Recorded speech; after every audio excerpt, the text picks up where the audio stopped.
Hello friends, this is Shifa. Welcome back to my YouTube channel. In today's video, we'll be talking about novel called Things Fall Apart by Chinua Achebe. Now, Chinua Achebe is one of the most important writer because he's considered as father of modern African literature, okay, and his work Things Fall Apart is one of his most famous and important work. It has been translated into more than 50 languages. And why is it important? Because it talks about post-colonial literature. Now Mandela, a writer who talks about Chinua Achebe in a way where he says that Achebe was a person who introduced Africa to the rest of the world. So in this novel also we are going to discover about post-colonial literature.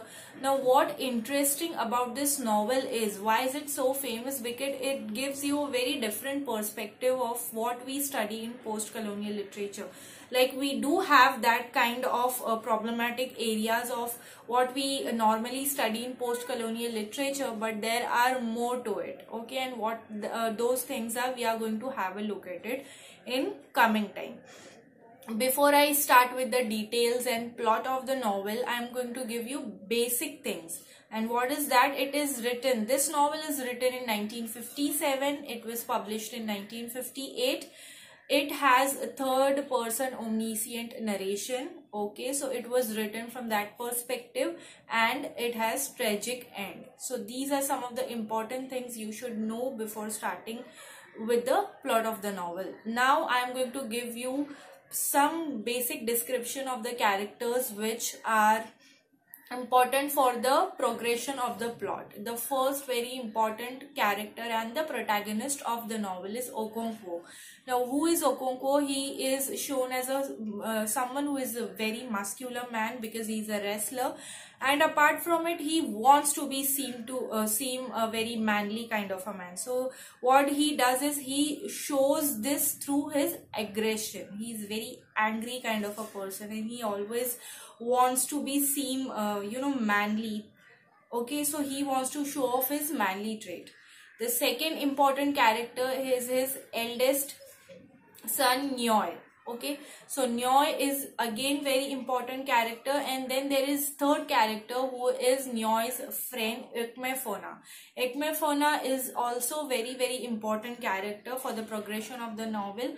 Why and how we are going to see in the plot, okay. The fourth character is Zandu. I think he is also equally important character. He is an old man and he is going to have some role in the plot, and how the plot is going to develop through that character. So we are going to have a look at all these characters, and there are more characters to it in this particular novel, but these are some of the most very important characters you should keep in mind, okay. Now starting with the plot of the novel, we first see the protagonist of the novel, Okoko, who is shown as a very muscular man and he's a wrestler. So he has already won a match against someone who is very strong, so he has become the most powerful person in the village, like very important kind of a person. And there is some past also shown where we see Okoko's father, who is a magician, a very lazy kind of a magician, and he has taken a lot of loans. So this Okoko dislikes his father and he is not very happy with his father, okay, and he doesn't want to be like his father. So what he does is he upgrades his social status and he becomes very wealthy. So he is always focused towards getting wealthy and collecting a lot of wealth. And to maintain the kind of dignity he wants to be someone who looks like a manly. So he wants to show off his manly traits, and that's why what he does is he's always showing his emotion in the form of anger. So he's always angry, and what he does is he also even though now his social status has upgraded and now he has so much wealth with him, but still he treats his wife and children very poorly just to show off his manly skills. So he beats his wife and children.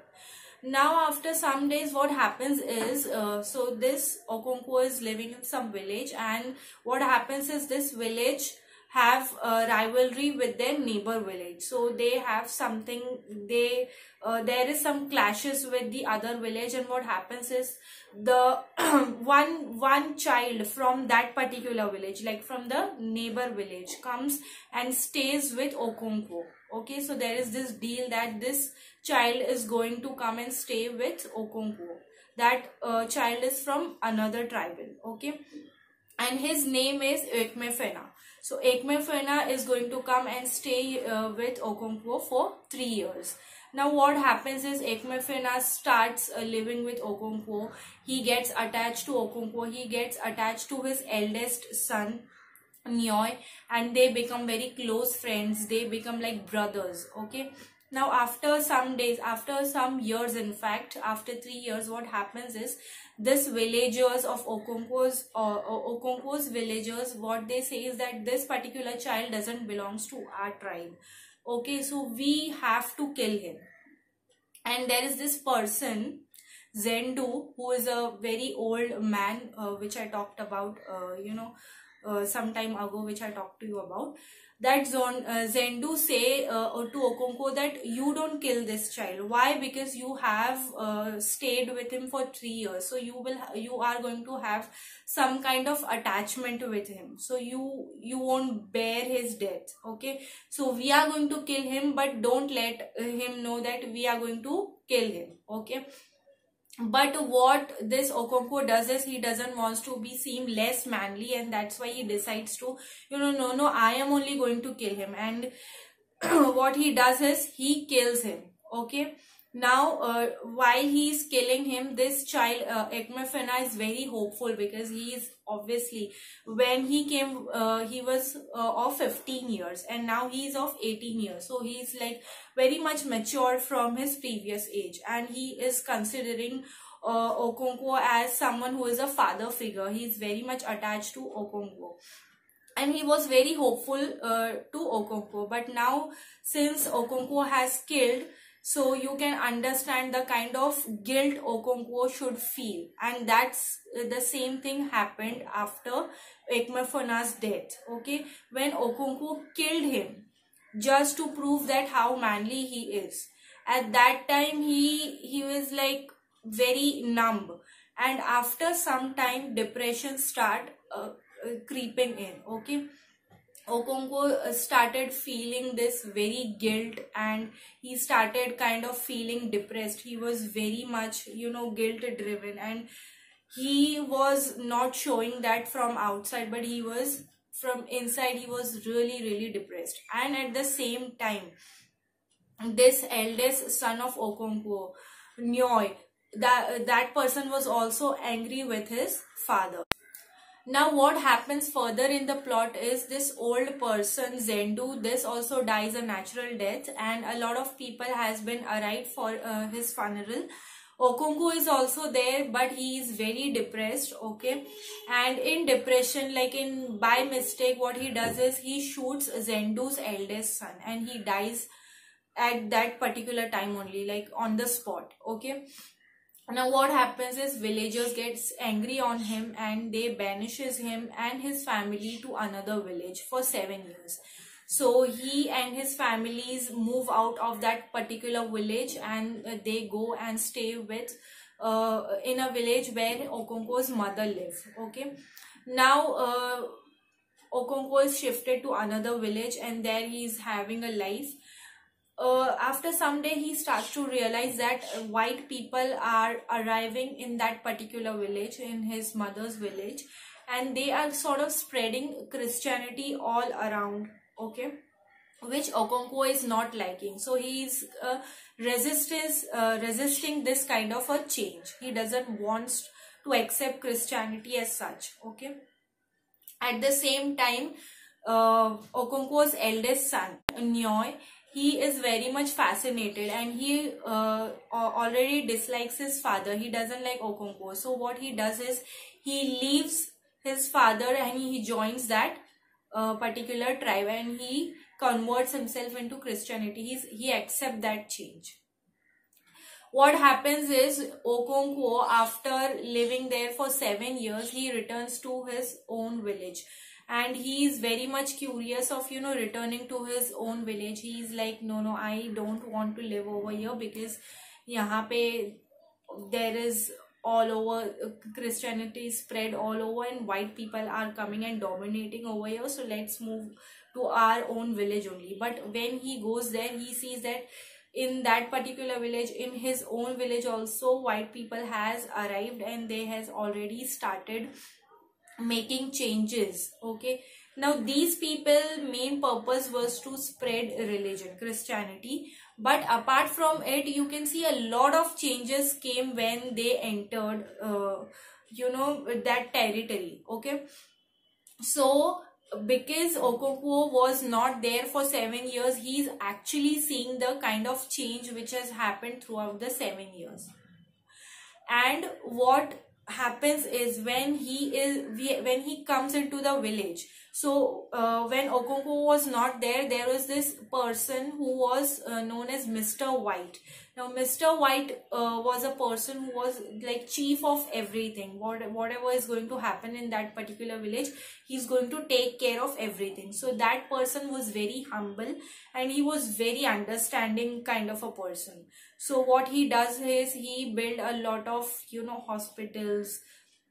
There were schools also developed. There were churches to go, so that people will go and pray. To, in fact, these people, why they were colonizing these village, to spread Christianity. They did that also, but apart from it, what they did is they looked out into various matters. Like for example, I told you about building hospitals and schools and everything. And people also, Okoko also noticed that there were a lot of people who accepted that change. Okay, and in fact all these villagers, children, small children, they started even going to schools and everything. But Okoko was still resistant to this change. Now what happens is, when Okoko, as I said, was not there, there was this major called Mr. White was there. He was very understanding, but as soon as Okoko came, Mr. White went for because of his illness, he went away, and then some another person came into his place, and his name was Reverend. Now Mr. Reverend has came to village. Mr. Reverend is not at all same as Mr. Brown was. He was very humble and understanding. And Mr. Reverend, on the other hand, he is very annoying kind of a person. He creates trouble for everyone, and therefore he gets into fight with some of the villagers and Okoko. Because of which Okoko and these people, they burned down churches. He filed complaints against everyone, including Okoko, to village commissioner. Village commissioner banishes all of them and he insults them. Okoko, after witnessing everything, because he is experiencing an extreme change after 7 years, he is coming and he is seeing that people who were considered outcast, their social status has been risen up because of the change these white people has brought. And us, people like us, they have no social status left or anything, and people are coming and insulting us like anything. He gets really angry. He is in his full aggression. And after some day, what happens is, because case has already been filed, so there comes one messenger to inform that village commissioner has called you. Okoko in aggression killed that messenger, and he is very surprised to witness that after killing this, villagers are not in support of him, because villagers has already accepted the law and order which white people brought. So they are like, but why is the need to kill this person messenger? Why are you so angry and everything? And he realized that he is not the same important person he was 7 years ago. And because he feels very guilty and he feels very isolated and betrayed, he suicides. After suiciding, what happens is, because he has suicide, according to their tribal belief and tradition, people who kill themselves, they are not worthy of touch by any other people. So they refuses to carry even his corpse also. village commissioner come to his course, and he is looking at all the scenario which is happening, like these people refusing to even touch Okoko, and the plot of the novel ends over there. The story ends there itself. Now what important here in this novel to look at is, first of all, in every post-colonial literature, what you are going to see is, you are going to see the change is very much prevalent and seen in every post-colonial literature. Okonkwo becomes here very important character because he see change in very extreme manner. Like after 7 years, he's coming and he's seeing everything change about his own village, including law and order. There has been structural changes, hospitals, churches, schools. People has started going to schools. Now what important over here is, and what interesting you can say over here is, there were people who were benefited from this change. There were people who were considered outcast before 7 years, and now they are considered, now their social status has risen up because of going to schools, having different kind of facilities, having opportunities coming into their lives. Okay, on the other hand, there are people like Okonkwo whose social status got down. So we are going to witness gray side of post-colonialism. Okay, so what Achebe actually talks about is, he talks about how post-colonial was, to some people it was benefiting, and to some people it was, some people were at loss. Apart from it, you are going to see other themes, like apart from post-colonial literature, you can have a look at gender norms also, where there is a description of masculinity and how Okonkwo is trying to prove himself masculine. What are the traits he is looking for, he is looking out. So there you can have a look at. Apart from it, it majorly talks about free will versus faith. So how Okonkwo as a character, he was not ready to accept what was coming his way. He was about free will. So whether it be of not remaining like his father 7 years ago, or whether it be after 7 years where he is resisting this European cultural change. So these are some of the important areas you can look at while doing the analysis part of the novel. So this was it. I hope you like this video, and if you do, please like my video, subscribe to my channel, and we will be coming up with next video in some days. Till then, study well, take care, bye bye.